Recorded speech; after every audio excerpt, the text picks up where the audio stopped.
мінезінде ұяңдық пен әдеп бірге кездессе, бірін-бірі жасырыңқырап тұрады. Ашықтық пен абайсыздық бірге кездессе, бірін-бірі асыраңқырап тұрады.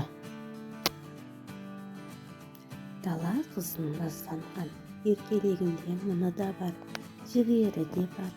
Жалынышы мен жалыны да бар, жан тазалық. Саудаға салмас ар-ұят тазалығы да бар. Сондай құлтума өнерінен кіршіксіз ләззат ала аласың. Сұлу қыз көзге ұнаса, мейірімді қыз жүрекке.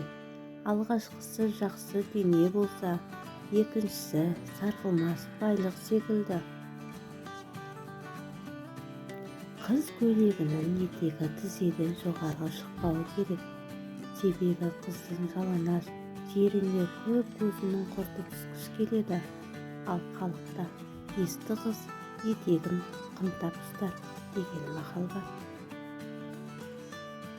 Қызға қатты күлудің қажеті жоқ. Жігітке оның жымиғаны да жетіп жатыр. Атын жақсы болса, ер жігіттің пырағы. Балан жақсы болса, жанның тәннің шырағы. Қызың жақсы болса, жайқалып өскен құрағы. Әйелің жақсы болса, бірінші иманын, екінші жиғанын, үшінші ырысының тұрағы.